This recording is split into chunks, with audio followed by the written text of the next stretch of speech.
ಬೆಂಗಳೂರಿನ ಹಳೆಯ ನೆರೆಹೊರೆಯ ಕಿರಿದಾದ ಓಣಿಯಲ್ಲಿರುವ 3 ಅಂತಸ್ತಿನ ಮನೆಯಲ್ಲಿ ತನ್ನ ಮನೆಯನ್ನು ನಿರ್ವಹಿಸುತ್ತಿದ್ದ ಮಾಲತಿ ಮಧ್ಯಾಹ್ನದ ಆರ್ದ್ರತೆಯಿಂದ ಬಳಲಿ ತನ್ನ ಕೋಣೆಯ ಕಿಟಕಿಯ ಬಳಿ ಕುಳಿತಿದ್ದಳು. ಅವಳು 24 ವರ್ಷದ ಮಹಿಳೆಯಾಗಿದ್ದಳು. ಚೆನ್ನಾಗಿ ಮೈಕಟ್ಟು ಹೊಂದಿದ್ದಳು. ಉತ್ತಮ ಆಕಾರ ಹೊಂದಿದ್ದಳು ಮತ್ತು ತುಂಬಾ ಆಕರ್ಷಕ ಮಹಿಳೆಯಾಗಿದ್ದಳು. ಅವಳ ಕಪ್ಪು ಬಣ್ಣವು ಕಡು ನೀಲಿ ಬಣ್ಣದ ಹತ್ತಿ ಸೀರೆಯಿಂದ ಸುಂದರವಾಗಿ ಪೂರಕವಾಗಿತ್ತು. ಸೀರೆ ಬೆವರಿನಿಂದಾಗಿ ಅವಳ ಬೆನ್ನಿಗೆ ಅಂಟಿಕೊಂಡಿತ್ತು. ಮಾಲತಿಯ ಪತಿ ರಮೇಶ್ ನಗರದಲ್ಲಿ ಮಲ್ಟಿ ನ್ಯಾಷನಲ್ ಕಂಪನಿಯಲ್ಲಿ ಕೆಲಸ ಮಾಡುತ್ತಿದ್ದರು ಮತ್ತು ಹೆಚ್ಚಿನ ಕೆಲಸದ ಹೊರೆಯಿಂದಾಗಿ ಆಗಾಗ್ಗೆ ತಡರಾತ್ರಿ ಮನೆಗೆ ಮರಳುತ್ತಿದ್ದರು. ಮಾಲತಿಯ ದಿನಗಳು ಮನೆಯನ್ನು ಸ್ವಚ್ಛಗೊಳಿಸಲು ಕಳೆದವು. ಹೊಸ ಬಾಡಿಗೆದಾರ ವರುಣ್ ಅವರ ಮೇಲಿನ ಮಹಡಿಯ ಅಪಾರ್ಟ್ಮೆಂಟ್ಗೆ ಸ್ಥಳಾಂತರಗೊಂಡಿದ್ದನು. ವರುಣ್ ನಗರದ ಖಾಸಗಿ ಬ್ಯಾಂಕಿನಲ್ಲಿ ಕ್ಯಾಷಿಯರ್ ಆಗಿದ್ದನು ಮತ್ತು ಸ್ವಭಾವತಃ ತುಂಬಾ ಶಾಂತನಾಗಿದ್ದನು, ಆದರೆ ತುಂಬಾ ತಮಾಷೆಯ ನೋಟವನ್ನು ಹೊಂದಿದ್ದರು. ಸಂಜೆ ವರುಣ್ ಕಚೇರಿಯಿಂದ ಹಿಂತಿರುಗಿದಾಗ ಮಾಲತಿ ಅಂಗಳದಲ್ಲಿ ಹೂವಿನ ಕುಂಡಗಳಿಗೆ ನೀರು ಹಾಕುವುದನ್ನು ಅವನು ಕಣ್ಣು ಮುಚ್ಚದೆ ನೋಡುತ್ತಿದ್ದನು. ಮಾಲತಿಯನ್ನು ನೋಡುವ ರೀತಿ ವಿಭಿನ್ನವಾಗಿತ್ತು.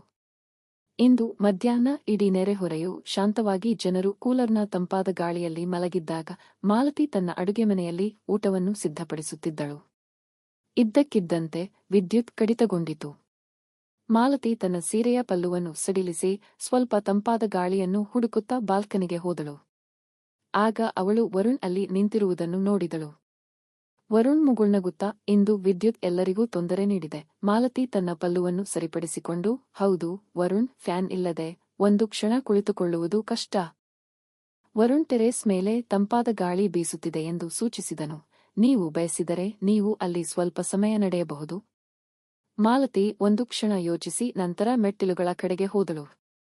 ಟೆರೇಸ್ ಮೇಲೆ ನಿಜವಾಗಿಯೂ ತಂಪಾದ ಗಾಳಿ ಬೀಸುತ್ತಿತ್ತು. ಮಾಲತಿ ಪ್ಯಾರಪೆಟ್ ಬಳಿ ನಿಂತಾಗ ಅವಳ ಸಡಿಲ ಕೂದಲು ಗಾಳಿಯಲ್ಲಿ ಹಾರಲು ಪ್ರಾರಂಭಿಸಿತು. ವರುಣ್ ಅವಳನ್ನು ಹಿಂಬಾಲಿಸಿ ಅವಳ ಪಕ್ಕದಲ್ಲಿ ನಿಂತನು. ವರುಣ್ನ ಉಪಸ್ಥಿತಿಯು ಮಾಲತಿಯ ಹೃದಯದಲ್ಲಿ ವಿಚಿತ್ರವಾದ ಸಂಚಲನವನ್ನು ಉಂಟುಮಾಡಿತು. ಅವಳು ಅವನನ್ನು ನೋಡಿದಳು ಮತ್ತು ಅವನು ಅವಳ ಕುತ್ತಿಗೆ ಮತ್ತು ಸುಂದರವಾದ ಭುಜಗಳನ್ನು ದಿಟ್ಟಿಸಿ ನೋಡುತ್ತಿರುವುದನ್ನು ಕಂಡುಕೊಂಡಳು. ವರುಣ್ ಮೃದುವಾಗಿ ಹೇಳಿದಳು, ಈ ಬಿಸಿಲಿನಲ್ಲೂ ನಿನ್ನಿಂದ ತಾಜಾ ಗುಲಾಬಿಯ ವಾಸನೆ ಬರುತ್ತಿದೆ.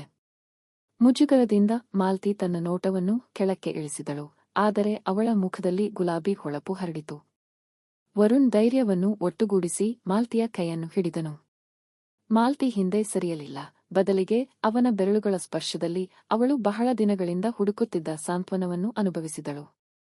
ಪ್ಯಾರಪೆಟ್ನಿಂದ ಆಶ್ರಯ ಪಡೆದ ಟೆರೇಸ್ನ ಆ ಮೂಲೆಯಲ್ಲಿ ಅವರ ನಡುವಿನ ಅಂತರವು ಕುಗ್ಗಲು ಪ್ರಾರಂಭಿಸಿತು. ವರುಣ್ ಮಾಲತಿಯ ಮುಖವನ್ನು ತನ್ನ ಅಂಗೈಗಳಲ್ಲಿ ಹಿಡಿದು ಅವಳ ಕಣ್ಣುಗಳನ್ನು ನೋಡುತ್ತಾ ಅವಳ ಮೌನ ಒಪ್ಪಿಗೆಯನ್ನು ಓದಿದನು. ವರ್ಷಗಳ ಒಂಟಿತನ ಮತ್ತು ರಮೇಶ್ನ ಉದಾಸೀನತೆ ವರುಣ್ನ ಬೆಚ್ಚಗಿನ ಸ್ಪರ್ಶದಲ್ಲಿ ಕರಗುತ್ತಿತ್ತು. ಮಾಲತಿಗೆ ತಾನು ಯಂತ್ರವಲ್ಲ, ಬದಲಾಗಿ ಮಾಂಸ ಮತ್ತು ರಕ್ತದಿಂದ ಕೂಡಿದ ಮಹಿಳೆ ಎಂದು ಅನಿಸಿತು.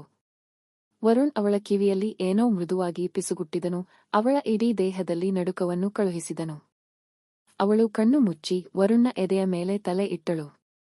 ಸುತ್ತಮುತ್ತಲಿನ ಮನೆಗಳ ಚಾವಣಿಯ ಮೇಲೆ ಯಾರೂ ಇರಲಿಲ್ಲ, ಆದರೆ ಮಾಲತಿಯ ಹೃದಯ ಬಡಿಯುತ್ತಿತ್ತು.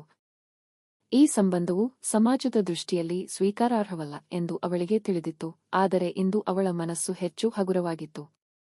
ವರುಣ್ನ ತೋಳುಗಳಲ್ಲಿ ಅವಳು ತನ್ನ ಸ್ವಂತ ಮನೆಯಲ್ಲಿ ಎಂದಿಗೂ ಅನುಭವಿಸದ ಭದ್ರತೆ ಮತ್ತು ಅನ್ಯೋನ್ಯತೆಯ ಭಾವನೆಯನ್ನು ಅನುಭವಿಸಿದಳು. ಆ ಕ್ಷಣವನ್ನು ಹೆಪ್ಪುಗಟ್ಟಲು ಬಯಸುವಂತೆ ಅವಳು ಅವನನ್ನು ಇನ್ನಷ್ಟು ಬಿಗಿಯಾಗಿ ಹಿಡಿದಳು. ಸೂರ್ಯ ಮೋಡಗಳ ಹಿಂದೆ ಮುಳುಗಲು ಪ್ರಾರಂಭಿಸಿ ಸಂಜೆಯ ಬೆಳಕು ನೆಲೆಗೊಳ್ಳುತ್ತಿದ್ದಂತೆ ಮಾಲತಿ ತನ್ನ ಕೋಣೆಗೆ ಮರಳಿದಳು. ಅವಳ ನಡಿಗೆಯಲ್ಲಿ ಒಂದು ವಿಶಿಷ್ಟವಾದ ಆತ್ಮವಿಶ್ವಾಸ ಮತ್ತು ಮಾದಕತೆ ಇತ್ತು. ಆ ರಾತ್ರಿ ರಮೇಶ್ ಮನೆಗೆ ಹಿಂದಿರುಗಿದಾಗ ಮಾಲತಿ ಎಂದಿಗಿಂತಲೂ ಹೆಚ್ಚು ಹರ್ಷಚಿತ್ತದಿಂದ ಮತ್ತು ಉಲ್ಲಾಸದಿಂದ ಕಾಣುತ್ತಿರುವುದನ್ನು ಅವನು ಗಮನಿಸಿದನು. ಇಂದು ನೀನು ತುಂಬಾ ಸಂತೋಷವಾಗಿ ಕಾಣುತ್ತಾ ಇದ್ದೀಯಾ, ಏನು ಸ್ಪೆಷಲ್ ಎಂದು ಅವನು ಅವಳನ್ನು ಕೇಳಿದನು. ಮಾಲತಿ ಸರಳವಾಗಿ ಮುಗುಳ್ನಕ್ಕು ಅದನ್ನು ಮರೆತುಬಿಟ್ಟಳು. ಈಗ ಪ್ರತಿ ಮಧ್ಯಾಹ್ನ ಮಾಲತಿಗೆ ಹೊಸ ಸಾಹಸವನ್ನು ತಂದಿತು. ವರುಣ್ ಮತ್ತು ಮಾಲತಿ ನಡುವಿನ ಆ ಸಂಕ್ಷಿಪ್ತ ಭೇಟಿಗಳು ಅವರ ಜೀವನದ ಅತ್ಯಂತ ಸುಂದರ ಮತ್ತು ರಹಸ್ಯ ಭಾಗವಾಗಿದ್ದವು. ನೆರೆಹೊರೆಯ ಆ ಹಳೆಯ ಗೋಡೆಗಳ ನಡುವೆ ಯಾರಿಗೂ ತಿಳಿದಿಲ್ಲದ ಕತೆ ಬೆಳೆಯುತ್ತಿತ್ತು. ಮಾಲತಿಯ ಭವ್ಯ ರೂಪವು ಈಗ ವರುಣ್ನ ನೋಟದಲ್ಲಿ ಮಾತ್ರ ಅರ್ಥವನ್ನು ಕಂಡುಕೊಂಡಿತು. ಸಂಬಂಧಗಳ ಈ ಹೊಸ ರಚನೆಯು ಮಾಲತಿಯಲ್ಲಿ ಹೊಸ ಶಕ್ತಿಯನ್ನು ತುಂಬಿತು. ಈ ಕಣ್ಣಾಮುಚ್ಚಾಲೆ ಆರ್ಟ್ ಅಪಾಯಕಾರಿ ಎಂದು ಅವಳು ತಿಳಿದಿದ್ದಳು, ಆದರೆ ಅವಳು ಅದಕ್ಕೆ ಒಗ್ಗಿಕೊಂಡಿದ್ದಳು. ಇದು ಕಥೆಯ ಅಂತ್ಯವಲ್ಲ, ಆದರೆ ಹೊಸ ಪ್ರಯಾಣದ ಆರಂಭವಾಗಿತ್ತು. ಅಲ್ಲಿ ಒಬ್ಬ ಗೃಹಿಣಿ ತನ್ನ ಹೃದಯವನ್ನು ಆಲಿಸಿ ಅವಳ ಶಾಂತ ಜೀವನವನ್ನು ಪ್ರೀತಿ ಮತ್ತು ಸಂತೋಷದ ಆಳವಾದ ಬಣ್ಣಗಳಿಂದ ತುಂಬಿದಳು.